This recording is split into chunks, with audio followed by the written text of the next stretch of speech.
Hi, this is Dr. Myles Munroe, and welcome to a special series on leadership development.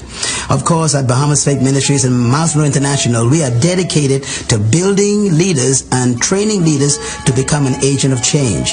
I've traveled around the world to many different countries using these principles to inspire people to become better influencers.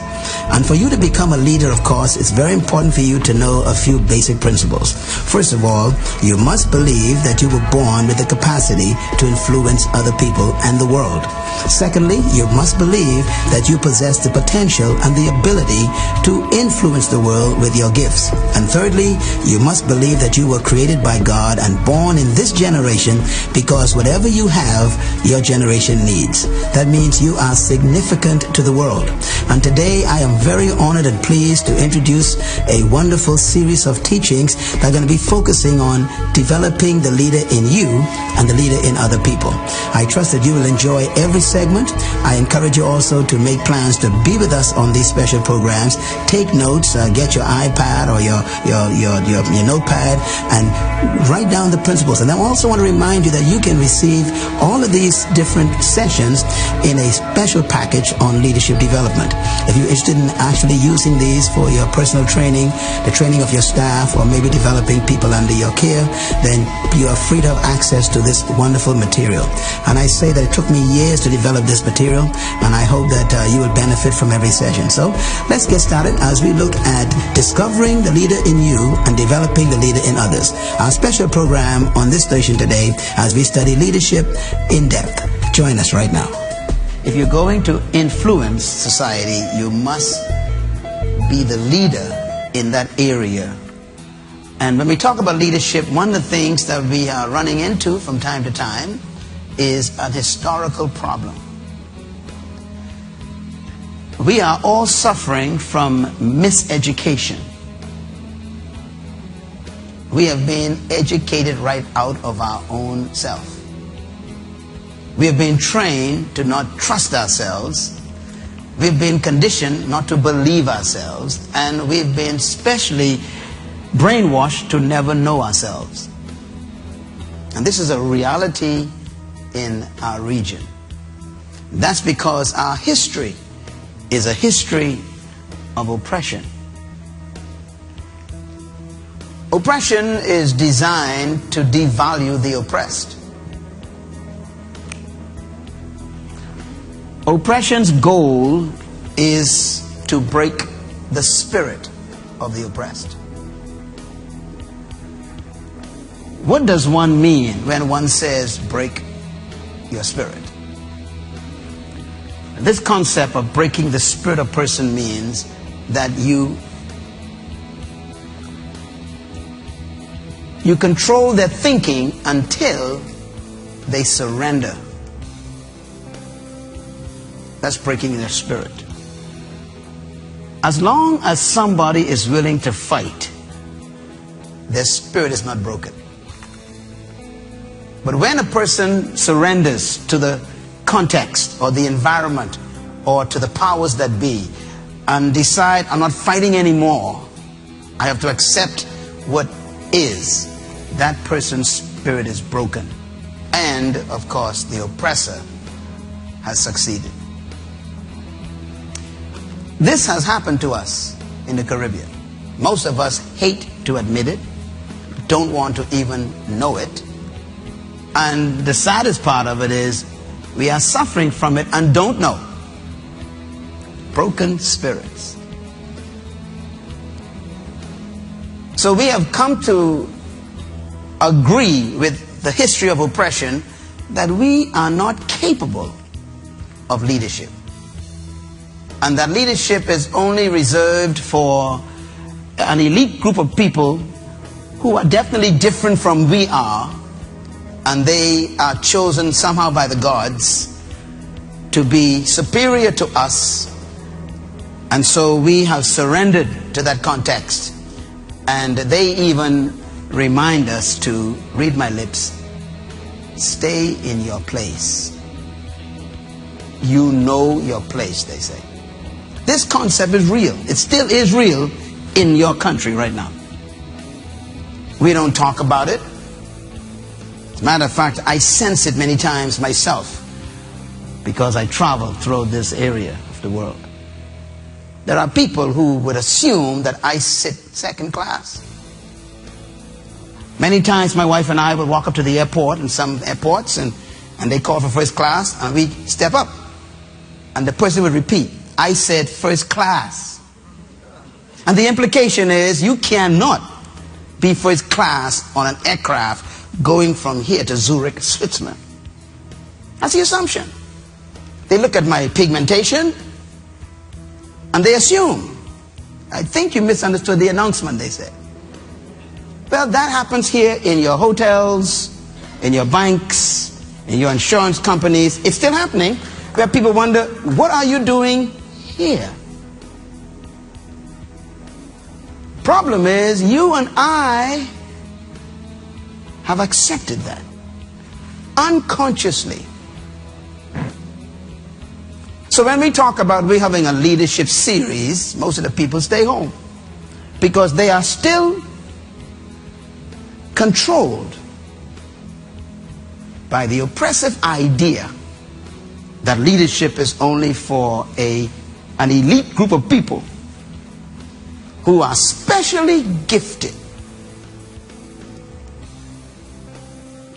And I, who am just a normal person, average person, that is not for me. This is a satanic concept that you're thinking. Because the entire reason why you were created is leadership. I've been trying to convince you of that for 29 years. And some of you still don't believe me. Because I myself too was trapped by the same misconception about me. I almost believed them. Until one day I was introduced to myself. And that introduction came from God, the Creator. He introduced me to myself, a self I never knew. As a matter of fact, when I met myself, I was afraid of me. Because that was not the self they told me existed. As a matter of fact, they told me don't ever think of yourself as that self. You are not that. And so I battled this demon of self-devaluation, self-humiliation, self-cancellation. What a battle you face. And this has been the plight of all third world people. Whether they are Spanish speaking, or whether they are French speaking, whether they are Portuguese speaking, whether they are Filipinos or Mexicans, whether they are from the Far East, wherever there has been a history of oppression, and which have taken the form in most countries of colonialism, this battle goes on. And our problem is we've ignored it so long, we think we are normal.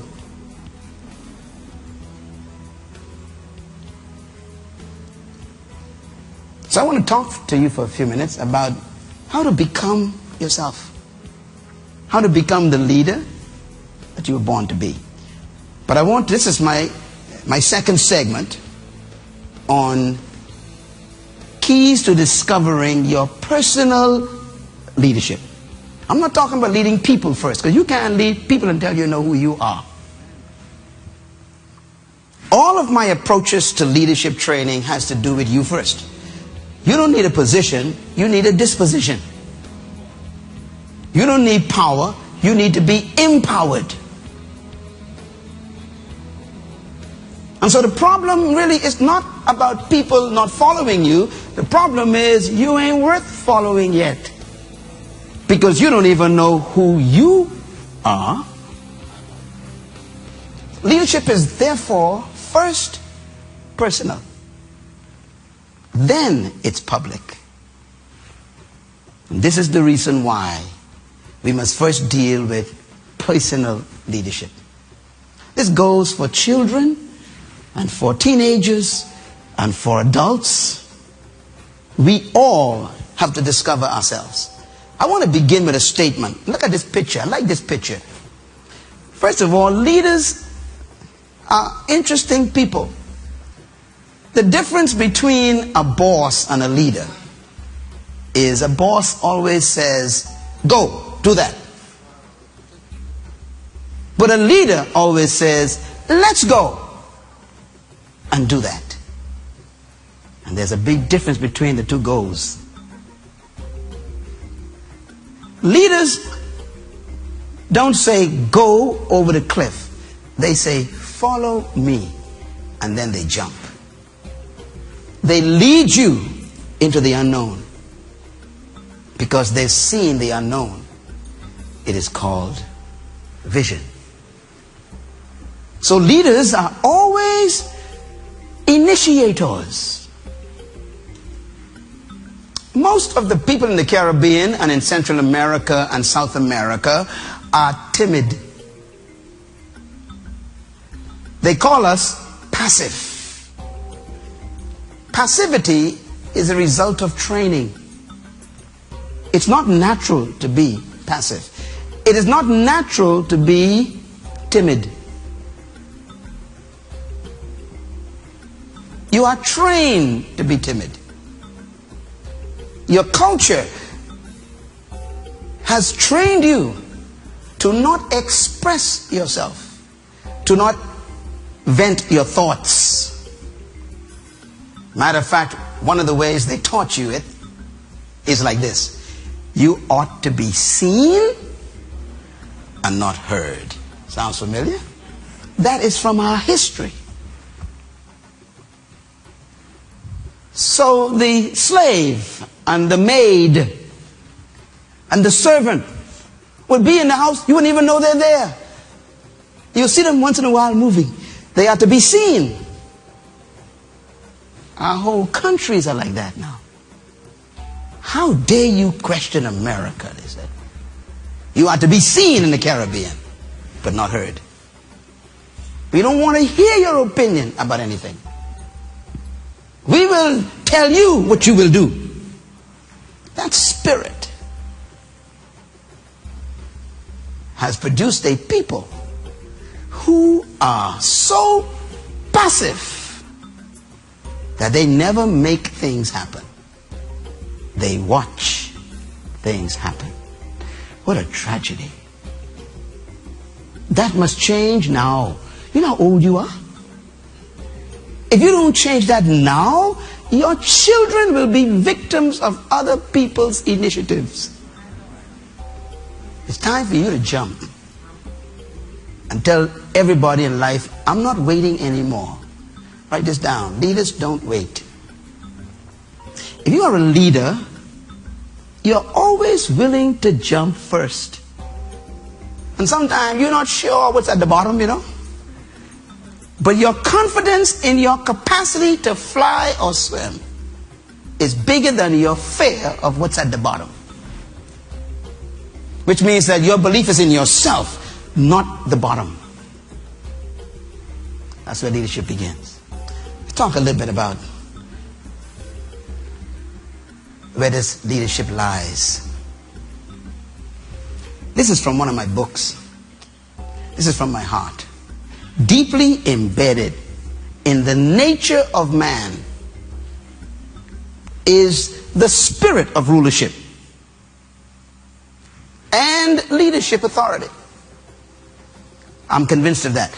Deep inside every one of you, in your nature,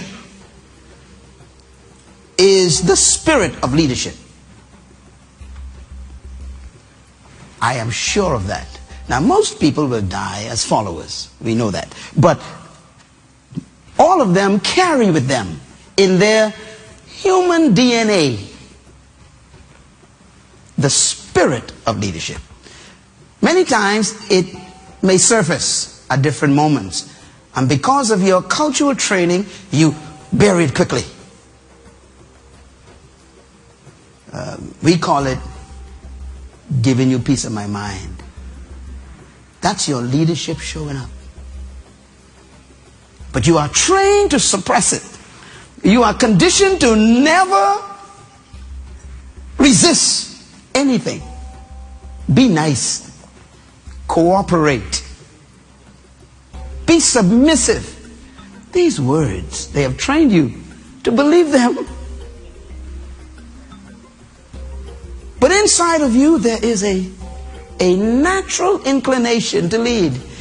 But we have been almost harnessed like a horse, where they have placed certain things in our lives that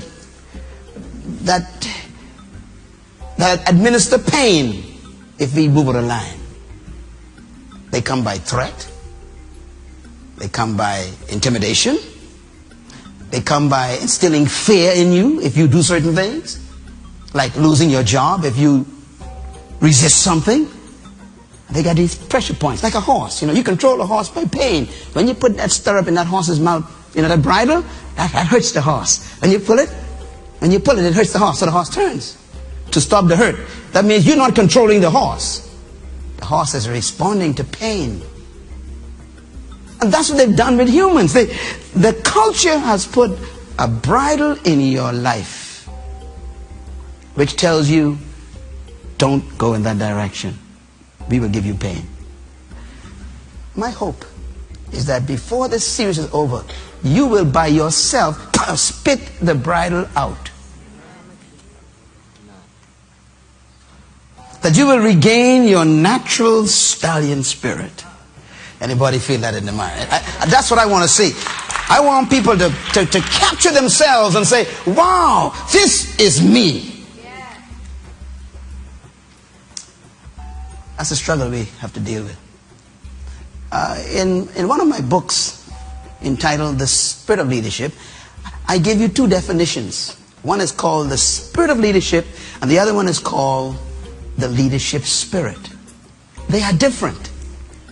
It took me years to understand that, but the leadership spirit is what you are born with.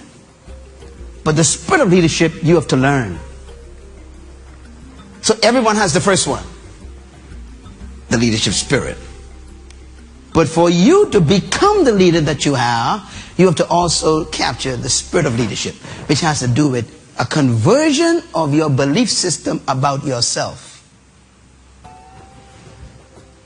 And that's your problem. They have told you what to believe about yourself. Whoever they are. Community, culture, educational system, parents, community leaders, politics. They've convinced you of who they want you to think you are. Because if you ever discover yourself, you become uncontrollable. And this is the challenge. The spirit of leadership means that inside of you is a follower trapped in a leader. So here's a statement I want you to write down. You were born to lead, but you must become a leader. This statement means that inside of you is a powerful person, trapped, hidden. And you have to go through a process to manifest that person. I'm not questioning whether the person exists. What I'm concerned about is, will we ever see her? Will we ever see him on the inside of you? I consider leadership, therefore, like a seed with a tree trapped inside. Every seed has a plant. Do you deny that? No, it's impossible. So when you hold a seed in your hand, you are definitely, unequivocally, completely, truthfully holding a tree. And it's absolutely true. The problem is, the seed is a tree, but it must go through a process to become what it already is. Am I getting this right? In other words, the mango seed is already a mango tree, but it is trapped And in order for the seed of the mango to become a mango tree, which is itself, it has to go through this process. Leadership is that way. You were born with leadership on the inside, no question about it. But to become that, you got to go through a process. And that's why a class like this is important. How do you make a mango seed become itself, which is a mango tree with mangoes? First, it has to be planted. Second, it has to have moisture. Third, it must have some nutrients from the soil. Fourth, it needs time. Fifth, it's usually hidden before exposed. You don't just jump out and say you are a leader. Six, it has to push through soil. Sometimes you got to fight from the beginning to make it just to the surface. And then you need ultraviolet rays from the sun to convert what you have into chlorophyll. There has to be external input into your life, not to create you, but to germinate you. My job as a teacher is to pour fertilizer and water and nutrients. I'm not here to make you a leader. I'm here to germinate what's already existing. The soil doesn't create the tree. The water does not create the tree. The nutrients do not create the tree. The tree already exists. All these components do is they activate what's already present. That's why you're not a leader yet, because you've been in a toxic environment for the last 30 years of your life. Your classroom was poison. Your teachers will lie. I'm talking about the chemical. Even some of your parents was pollution. It can be in your own house. And you battle your neighborhood. You got to fight through your friends that you grew up with because they don't want to become. You got to become who you are. It already exists, but you got to become it. And that's why I am very careful about who I keep company with. I'm very careful what kind of books I read. I don't want to feed my chromosomes poison. That's why I'm careful what kind of movies I go to see, with all that foul language and bloody killing. In other words, when you discover what you're carrying, you become conscious about what you feed yourself.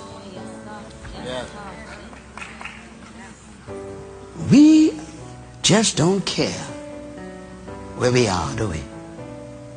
We just don't care what we eat. And I'm talking about mentally. We don't care who we are with, who's fertilizing us. Whoever you listen to is fertilizing you. And that can be a person or a TV show, a book or an internet program. Whatever it is, if they're feeding you, you are causing them to infect your hidden tree. This is the challenge of leadership.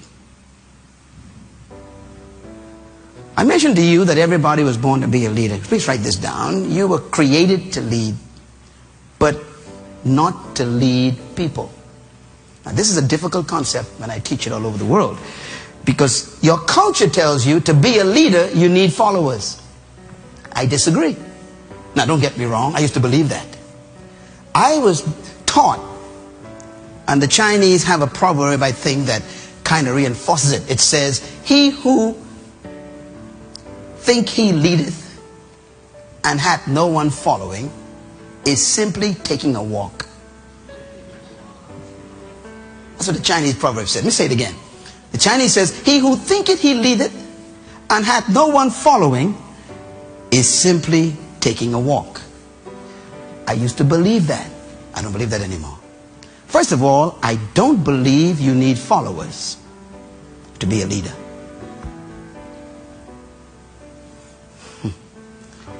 all great leaders in history, I'm talking about true leaders, never sought followers.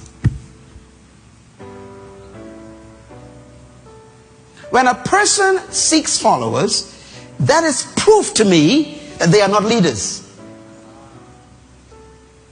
They have ego problems. They have self-concept problems. They have self-esteem problems. They need other people to give them value. This is not leadership. This is a disease. It's called low self-worth. And there are many of them in our nations with titles. You were not created to lead people. I'll leave you the point number 2. Write it down. You were created to lead in an area of gifting.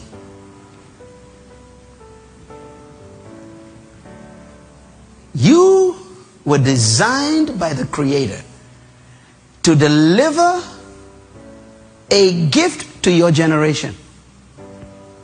Inside of you is something we need. No one came to earth empty. Nobody. Do you know? Let's think about the mango seed again, please. The mango seed has in it a gift. What is the gift in the mango seed? Can you tell me? No, not the tree. The mangoes on the tree. And those gifts are hidden in the mango seed. The tree only exists in the seed to deliver the fruit. I'm talking now. You are a tree. Your gift is the fruit you were born to deliver to us. Now here's what's important then. When you go to a mango tree filled with mangoes, do you go there for the tree? Isn't that amazing? All that hard work that tree did, growing all them years, pushing out its branches, pushing out the leaves, straightening those limbs, working hard. You ignore all of that. You go only for what? The gift. You see, when you bear your gift, you don't need to look for followers. They will find you. So leadership is not about trying to find people to follow you. Remember, I told you, it's not about getting people to follow you. It's about you discovering that you are a tree. And that you do have a gift. Those two discoveries are dangerous, because they suddenly set you free from people.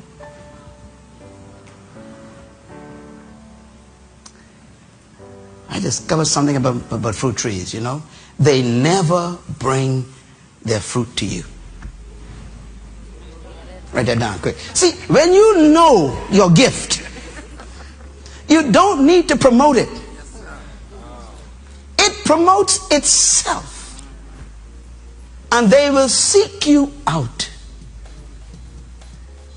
When I was a boy in this island growing up, there was a lady living behind our little house in the village called Bain Town. She had so many fruit trees, and we only had 2. And when ours was empty, as little boys would look at that fence, 10 times higher than us. But the desire for those beautiful yellow and red mangoes took over our passions from the fence. And suddenly the revelation that we can jump this fence becomes bigger than the fence itself. And we find ourselves achieving greatness. We would leap over the fence. And she had dogs in the yard. It didn't matter. The danger was not as strong as the desire. Say it. The danger was not as strong as the desire. When people see your fruit, they will leap over other people.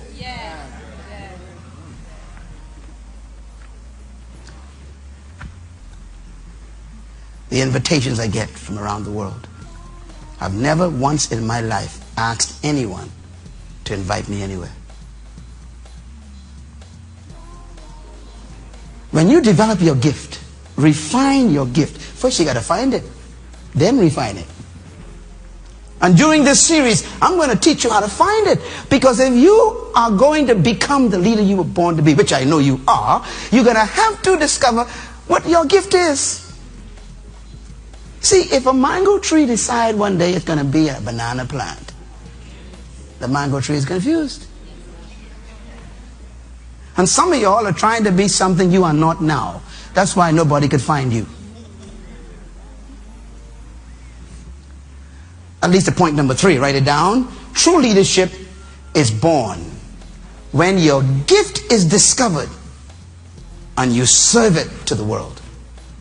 This is leadership. Leadership is being a servant of your gift to the world. It doesn't mean to be a slave of people. It means to be a slave of your gift.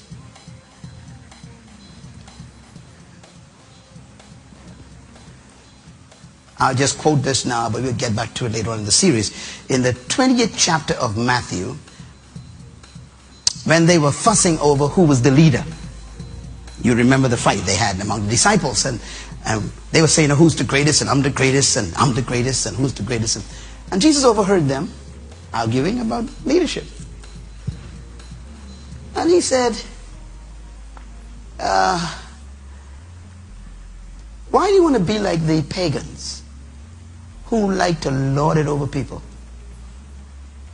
In other words, why do you think leadership is about controlling people and oppressing people and being superior over people? He says, that's the way the pagan philosophy is. They need people. He says, if you want to be great, a leader, he says, you don't got to look for people. He says, become the servant of the people. In other words, become the greatest what? Servant. Find something to serve them. You become great.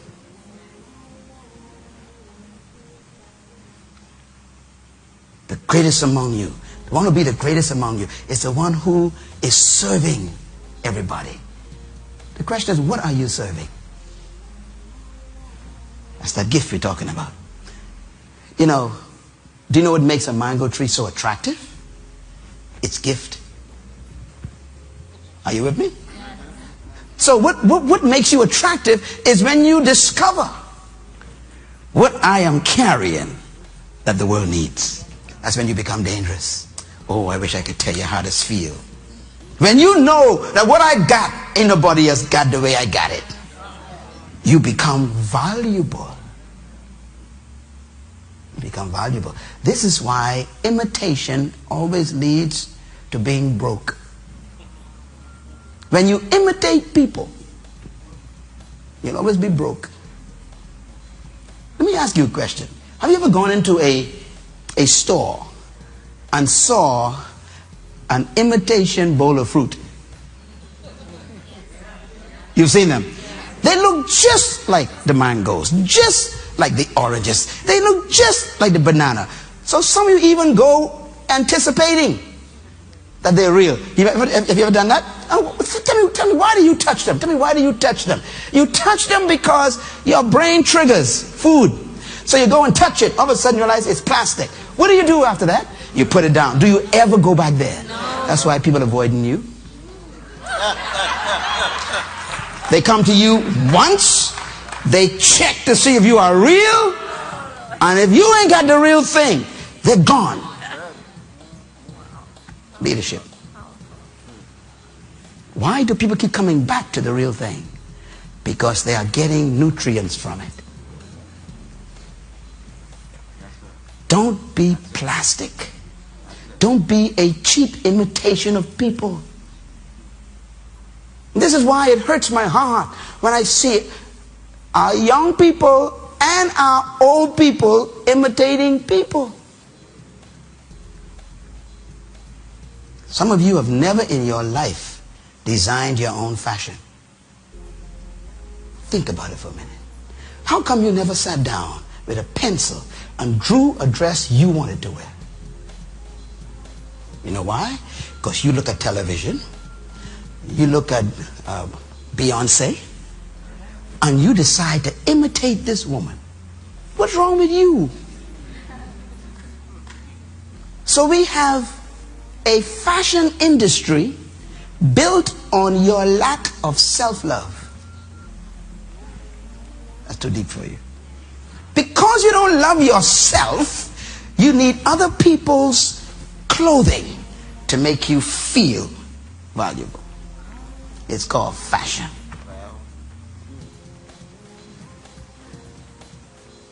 How come you are not producing fashion? How come you are not leading the way of what kind of suit women should wear? Because we're stuck with this low self-esteem, and we try to get esteem from other people. So if I wear a certain brand, we say, then I am valuable. And if you can't afford the brand, you are not valuable. Both people are sick.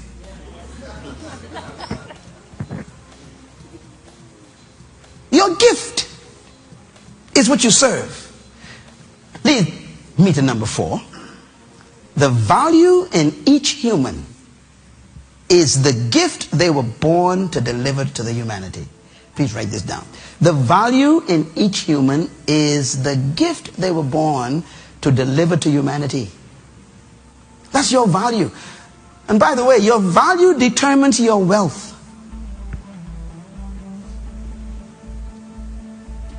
Steve Jobs was not seeking money. He found his gift. Bill Gates did not know he was going to become a world-class leader. He simply had a gift. And he took the gift and served it to the world. And his wealth was a byproduct of the service. So the question is, what makes a person successful? My answer is very simple. Making yourself valuable. When you become valuable, you receive worth. When you receive worth, people pay you to be yourself. That's what makes a leader. That's why true leaders are never proud. They never seek money. They don't seek, relationships or nothing. They are so busy being themselves that they make people want to be with them, because people like to be with the real thing. Think about it for a minute. Don't you hate to be around a fake? Because you ain't sure what they can be tomorrow. But when you know who you are and you discovered what you have, that makes you valuable. And therefore, leadership is really not about people. It's about self-discovery. That's the first step. Personal leadership. Write this down. People are attracted not to you, but to your gift. Some of you all really think that I believe you all love me. I'm too smart for that. Jesus knew that also. Jesus knew that. They didn't love Jesus. The same people that shouted this very week 2,000 years ago, Hosanna! Blessed is he! Within 3 days, they were the same people saying, crucify the brother. Why? They loved his gifts. He healed my mother-in-law. He gave us free fish and bread. He stopped the storm so we could not drown. He cleansed the leper who was my cousin. He cast a demon out of my mother. All the stuff we like, but we don't like him. This is why you don't eat the mango leaves. You don't chew the mango bark, and you don't carry the limb home. You know what you do? You go there, pick the fruit, turn your back on the tree. That's why you'll never catch me. You will never catch me. None of y'all will ever catch Myles Munroe. I know just why you come to me. You love my gift. I ain't stupid. So that protects me from being disappointed or emotionally scarred by your rejection. So you can never really hurt the feelings of a true leader. Now they got fake leaders who, you hurt their feeling fast, they compromise. But a true leader is not doing it to get your approval. The leader is doing it because that is what they are. They are mango trees and they serve mangoes. Be that way when you go to school. You must not allow anyone to tell you to be like them.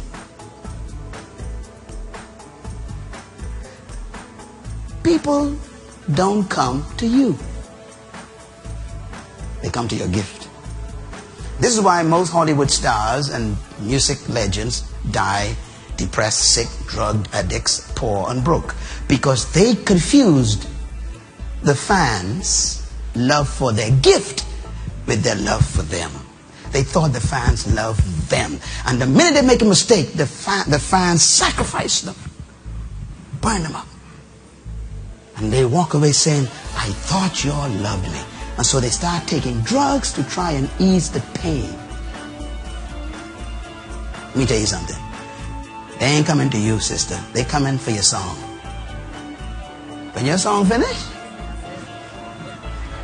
you better have your own hymn to hum to yourself. Do you understand? Leadership is not about trying to get people to like you.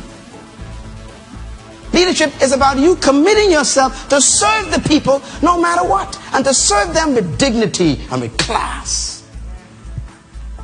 It's leadership. My friends, here's a young man. His name is Tiger Woods. I love this picture. Now let me tell you something. Tiger Woods this week just came back. You all know that, right? The guy is on top again. He's number one.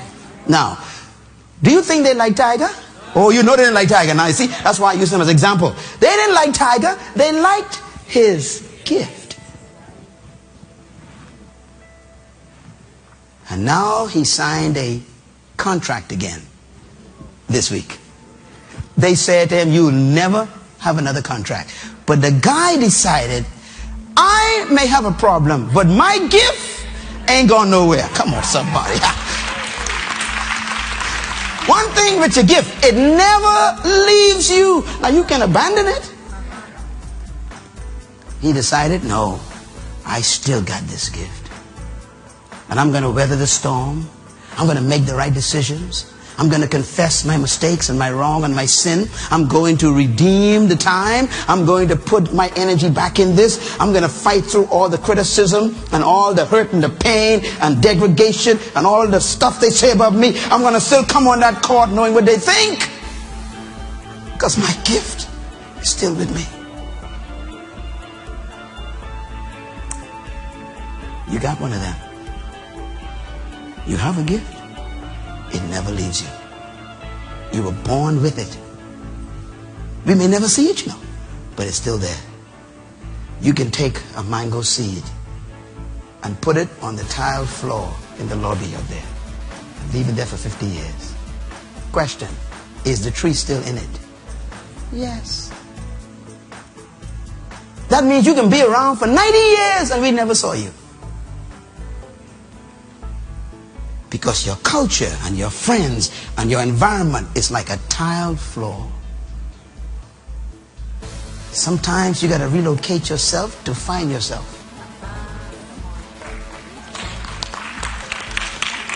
Sometimes you got to leave the most wonderful people to meet the right person, yourself.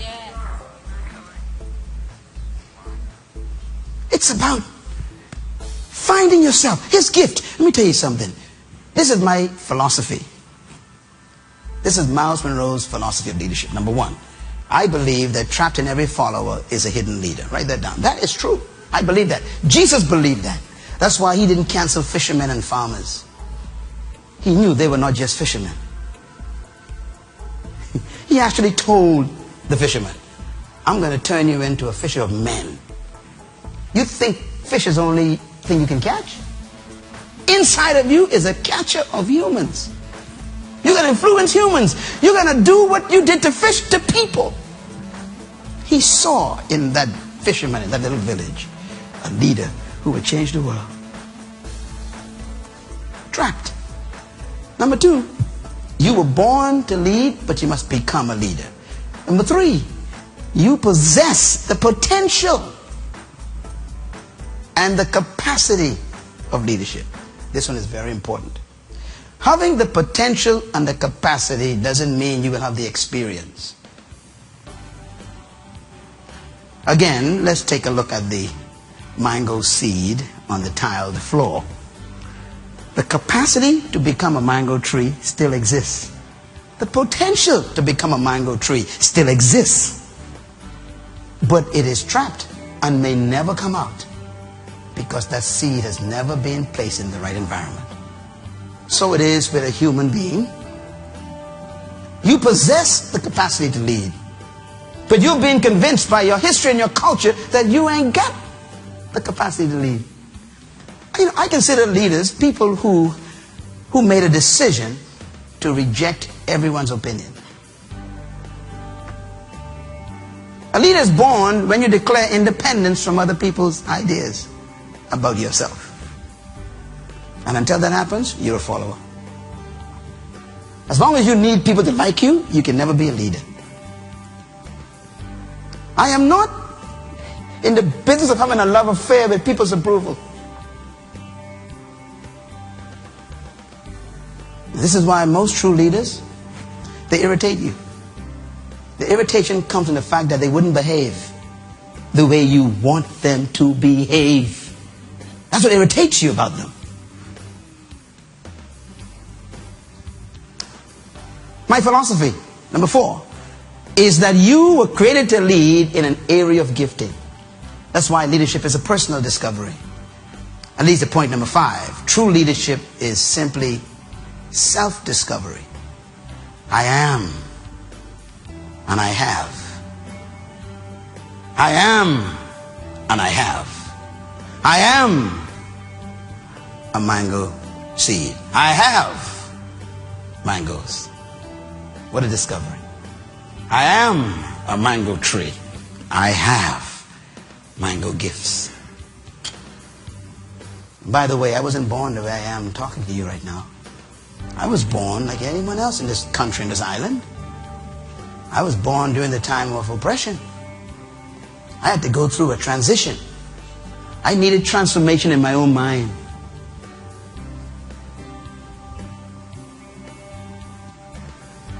I never sought any of you to follow me. No invitation. Do you know, if you know who you are and discover what you carry, all of a sudden people won't be your friend. Why? Because even the people don't want to be with you for nothing. Have you noticed when you get plenty money, all of a sudden you get plenty friends? They love you. They are coming because of what you got. The same thing is true about leadership. We make many friends because of what we carry. People are looking for your gift. Now, let me wrap this up with a couple of thoughts. Your leadership gift, this is important here. Every human came to earth with something that humanity needs. Say that with me. Every human came to earth with something that humanity needs. That's a big statement. And it's true. No one came to earth without something to give their generation. Everybody on this planet, 7.2 billion people, each one of them is carrying something. And this is why I keep admonishing people that the wealthiest spot on earth is still the cemetery. Because people keep taking that gift back to the grave. We never saw it, we never received it, we never benefited from it, and they lived a whole life and died with it. And this is why my number 1 goal in my life is to die empty. I want to die with every fruit gone. All the yen carry my fruit. Everybody take what I had. I want to die like Paul. I have finished my course, he says. I ain't got no more course to run. I have kept the faith. He says, my life is like a drink offering, and I've been poured out, and there's nothing left, he says. I'm getting out of here. That's the way you die. You don't die sick and depressed and diseased. You die because ain't nothing else to live for. You die like Jesus died. He didn't die old and chronically sick. He died finished. What a way to die. He says, it is finished. That's leadership. I'm empty, he says. I gave my all. What a way to die. On Sunday gone, we had those men up here, our founding fathers, and most of them are over 80. They look good, but they're over 80, most of them. And I sat there thinking, they could afford to die. They could afford to die now. They did what they're supposed to do. They gave us a country. They said, now you don't take care of it. Now, you know, we can't tell you what to do with it, but we delivered it to you. Don't feel sorry for them. Be sorry for yourself. Because you're still full of stuff. Here's something that changed my life. Proverbs chapter 18, verse 16. Solomon says, a man's gift makes room for him in the world, and it brings him before great men and kings. This is a deep statement. A man's what? Gift makes room for him in the world. What that means is, in this world, we don't make room for you. Ain't no room for you. You wondering why your life's so tough and you are catching so much trouble? It's because they ain't got no room for you. Give me a chance. No chance here in the world. We ain't got no chance. We don't give you no chance. You either got it or you ain't got it, they say. Look what makes room for you. Look at it. When you discover your gift, they back off. Please, come right in, please. Come right in. Come right in here. Where would you like to sit? Yes. What do you want to drink? They start making room for you. Gift.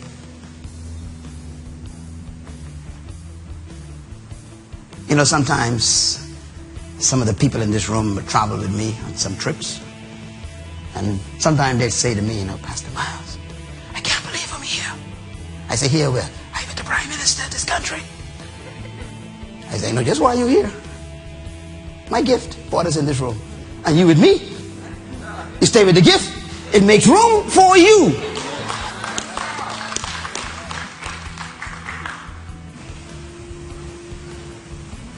Listen, they are not going to help you. You got to make them help you. Your gift makes room. People call on you because of your gift, not because they like you. Imagine liking somebody who broke and you need money. So you all missed that. I need money and I like you, but you broke. What use are you to me? Liking you ain't helping me at all. I always say this, you know, if you broke and I broke, we's bad company. I go on. You gotta have what? Something. You gotta have a gift, man. That's what makes you good company. I can receive from you. And friends, of course, our time is gone. This is Dr. Munroe again. Thanks for joining me on this special series of programs called Leading Edge Leadership. I trust that you have been inspired today, first of all, to understand that leadership is vital and important to our generation. Secondly, leadership is important to our communities and our nation. And thirdly, leadership is important to you and your family. I hope that you will continue to tune in every single series session on Leading Edge Leadership with Dr. Myles Munroe, developing the leader within you and others. Now remember that all of these programs also make available to you products that can be of a great help to you. We got a number of books that we want to recommend to you. The first book is called The Burden of Freedom. The second book is called Becoming a Leader. And the third book is entitled The Spirit of Leadership. And the fourth book is entitled The Power of Vision. All these books contain materials that you saw on our program today. So make sure order the entire set. It's called the Leadership Pack from Dr. Myles Munroe. You can receive these, of course, course, just by giving us a phone call or perhaps going to a bookstore in your area and ask for the books by Dr. Myles Munroe on leadership. May God continue to bless you. Thanks so much for joining us today. And remember, you were born to be a leader, but you must become a leader through a process. So don't die a follower, and I will see you at the top. This program is made possible by the partners and friends of Myles Munroe International.